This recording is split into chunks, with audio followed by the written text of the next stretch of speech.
Medina.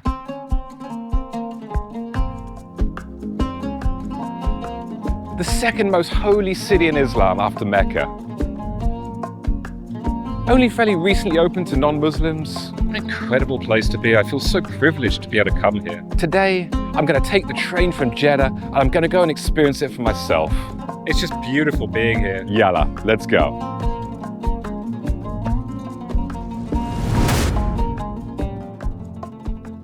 So I've just taken a taxi to the high-speed train station here. It is super modern. Approaching it in the car, it feels more like I'm approaching an airport than a train station. There's a huge hall up here on the third floor where departures is. But what really shocks me is it's so quiet. I really expected a lot more people. I completely expected things to be really modern and special here, certainly. This is a very special train route. It only goes between Mecca, Jeddah and Medina. The train is like a Japanese bullet train. It gets there in under 2 hours. So super fast, super good way to get there. And cost me, I think, about 34, 35 euros, something like that.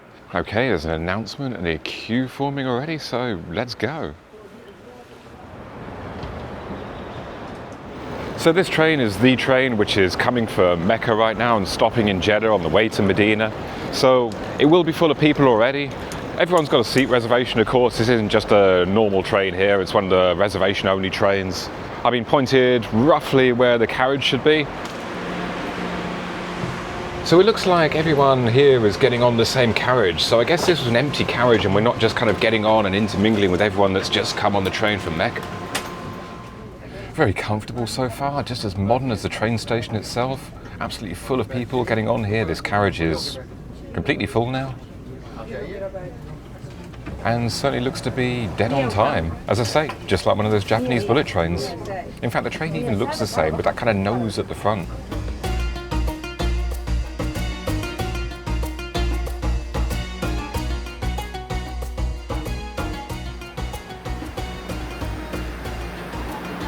And we arrive into another beautifully modern station.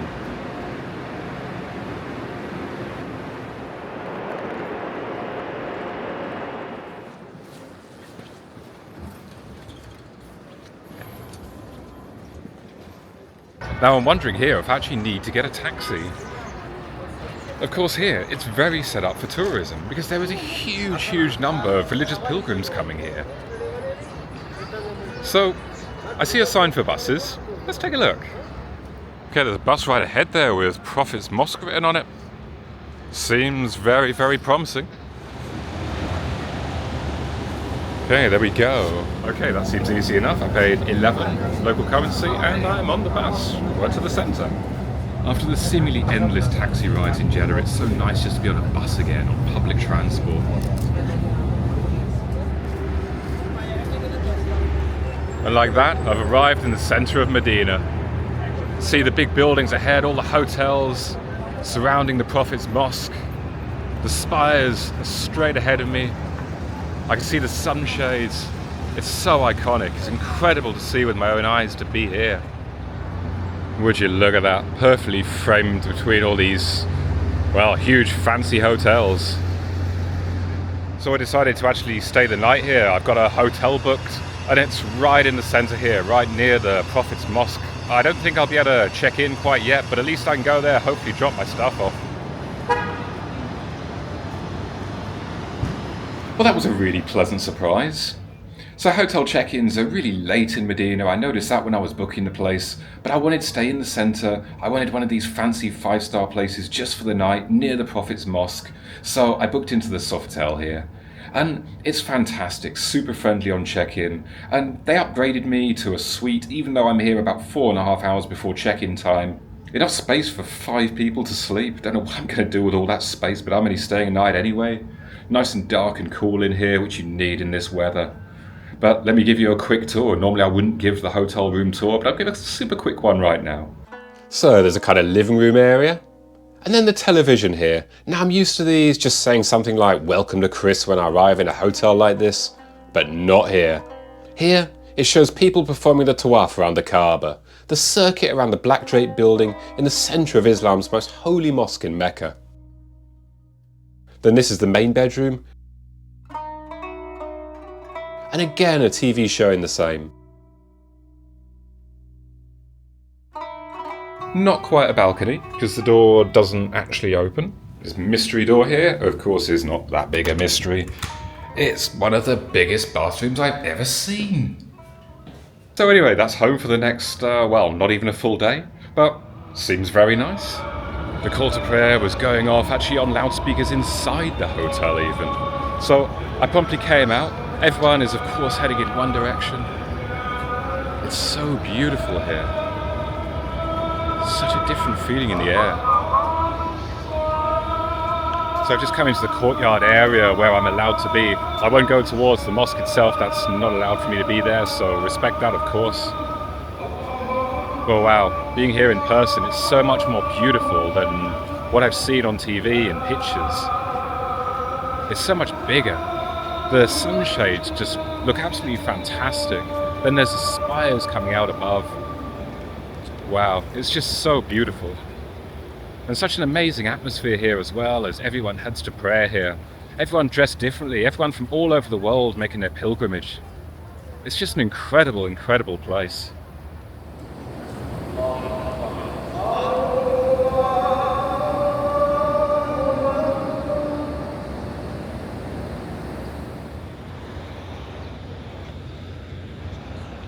It just felt so incredible to be in there. There's such a sense of peace. I didn't expect it to feel like that, although I had heard some people say it's very, very busy, but at the same time so peaceful, and I really felt that. There's just something about it, there's something about the air, the atmosphere here, that there's so many people praying in unison. Wow, just sent a shiver down my spine. What an incredible place to be. I feel so privileged to be able to come here. I see a sea of people exiting this gate after the prayers, and then I look down, and you see gate after gate after gate, and the same happening everywhere.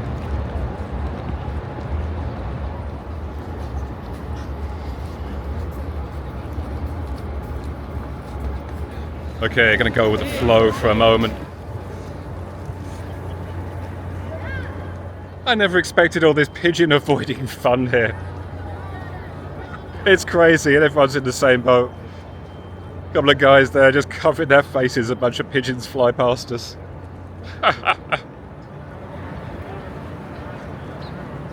Now, I'm not usually fancy enough to stay in a Sofitel hotel. They're a little bit out of my price range normally, but I'm really glad I just forked out the extra cash here. I'm only spending one night in Medina, so it's just beautiful being here. Just walking out to this atmosphere, to this beautiful, beautiful site, this incredible place, and then this lovely little bit of fun with the pigeons and the people around. Magic, absolutely magic. Worth every euro. Now this is what I want to do a little bit later on. Unfortunately it closes for the afternoon. I think it looks like I've got to come back at 4:30 in the afternoon, I guess when it starts to cool. But there's actually a hop-on, hop-off bus here. Probably the only one in the whole country, but tourist infrastructure is big here. There's so many religious tourists. I'll be back here a bit later. Let's have a bit more of a look around the centre. So as you can see here, the streets are really filled up with big, big buildings. Down below on the ground floor, lots of little shops, normally in the shade, which is where I'm going right now. Hi guys. Hey, I'm right by the Prophet's Mosque here, and I come into this lovely, lovely, cool little mall area by the gold shops, and this friendly security man here. Mansoor, Saudi man. I work in here. Mansoor, it's Yes. good to meet you, sir. Welcome. He's helping me find some food. That's a really good thing right now. Any time you want to me, I help you. Anything you want. Thank no you, mistake sir. here. No mistake here. We help you. Anything you want. People are so friendly here. He have big heart to you. Anybody, come to me. Thank Ask you. anything. Thank you, Mansoor. Now take lunch and be happy. No headache this today. Absolutely, absolutely. I'm heading to a sign that I recognise and everyone says you kind of have to go to. So this is a place called Al-Baik, and this is like the Saudi take on KFC. It's super popular here. I've got to try. Al-Baik.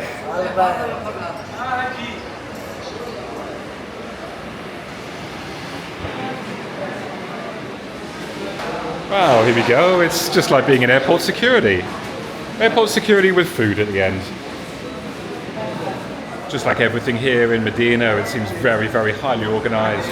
So This kind of airport-style queue here is to order, and then there's a separate collection point around the back here. Lots of numbers given out. It's pretty busy, but I don't think it's as busy as the really, really big one that I've seen some people on YouTube go to. But I don't really want too busy because I'm so hungry.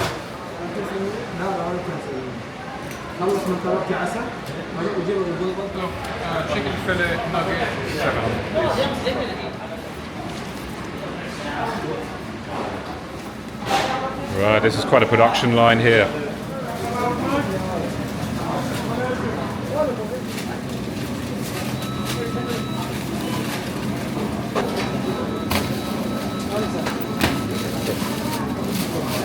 Sugar. Okay, there we go. I've secured my first Al-Baik.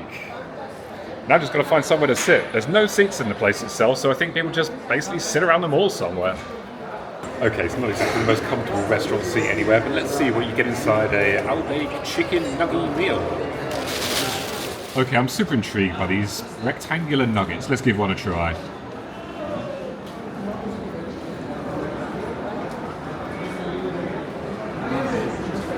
Oh, okay.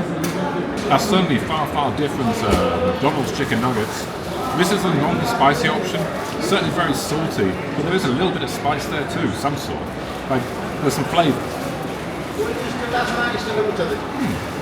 Oh, nice actually.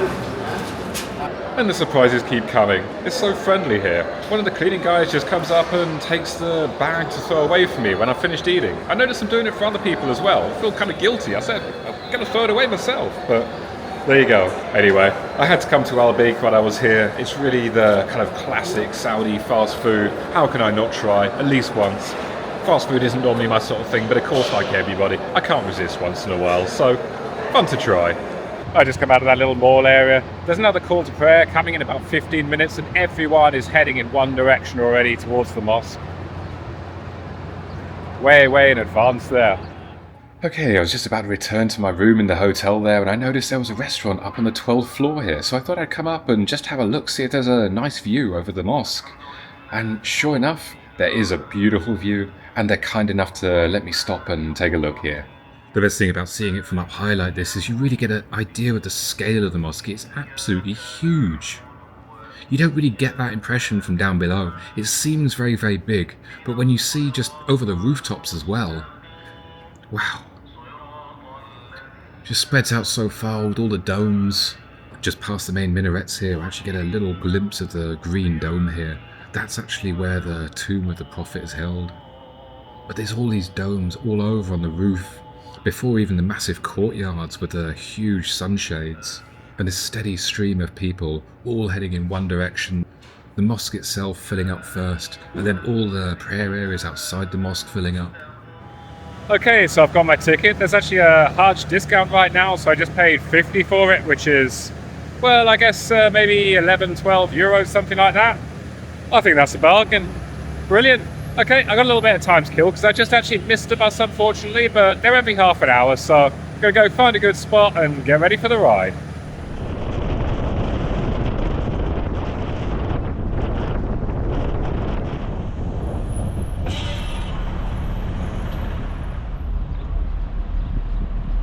Now, I'm not even going to attempt to do justice to the history and importance of this site, but Mount Uhud is extremely important in Islam.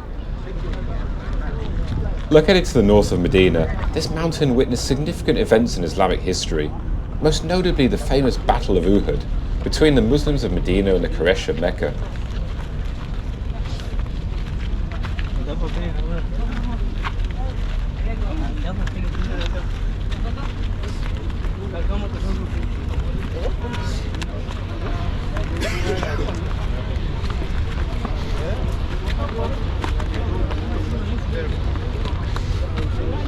Well, I feel a bit like a mountain goat after climbing up there, but I figure there's so many people coming up here that there must be good reason, right?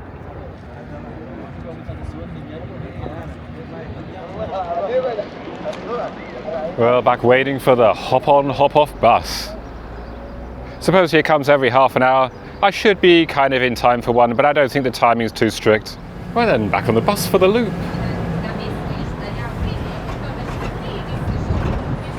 Well, I'm not going to stop off at this stop, but supposedly this is the main shopping street in Medina where everyone comes to shop. Very, very modern here. You see a lot of local brands and also international brands, very much like in Jeddah.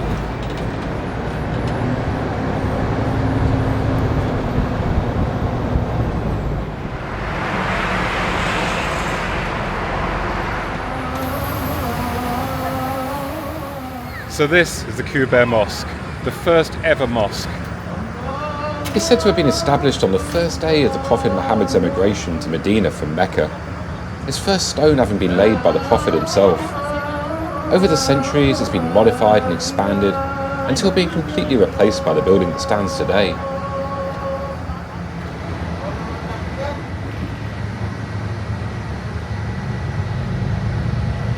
Okay, I'm back here by the mosque and the hotel at night. There's a lot more people out now. I guess now the sun's gone down and it looks so beautiful. A lot more people and a lot less pigeons. Yeah, the crowds of pigeons that were coming at me earlier down here all seem to have dispersed now. I guess there's just too many people for them. The courtyard of the mosque here is beautiful at night. With the sunshades down as well, it just adds a whole new perspective to the place, looking like loads and loads and loads of little minarets. Absolutely beautiful. And there's so many more people here now as well, just full of this amazing, amazing atmosphere. Wow, as I say, it's absolutely amazing to be here. I feel so fortunate. The final prayer of the day is going to be very, very soon. So many people are out. Now the sun's down, the sunshades are in, and everyone's sitting around, everyone's waiting. More and more people are coming in. What a day this has been.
Wow, what an experience.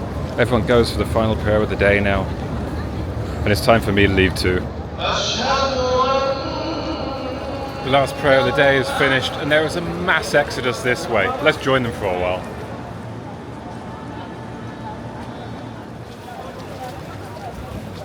This is just southeast of where the Prophet's Mosque is, that central area. And this is Quiba Street, just past the clock tower. I had a feeling that there might be a lot of people coming here after the final prayer.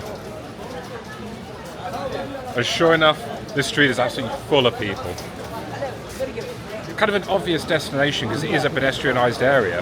And of course, this is still Saudi, so there's a lot of roads.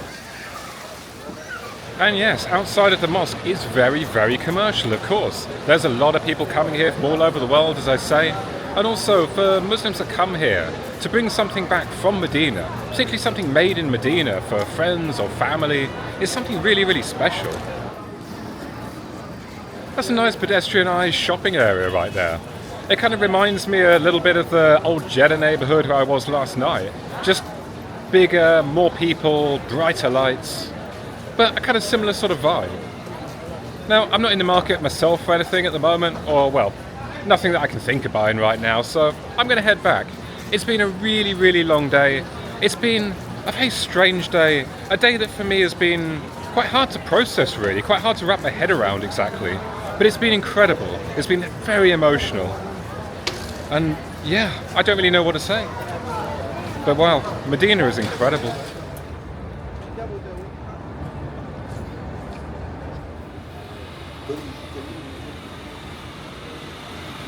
And that's it, folks, from Medina. This has been one incredible experience. You just can't come to a place like this without feeling something in the air. It means so much to so many people. Such an important site that People travel the world to come and see, a once in a lifetime thing, and you absolutely feel it. And yet at the same time, it's so peaceful, it's so calm, and people are so beautiful here, so friendly and welcoming. I've had an amazing experience, and one of the best travel experiences I've ever had. That said, it's time for me to leave. I'm now going to go to another place in Saudi Arabia that looks absolutely incredible, and I hope you'll join me. See you next time, guys.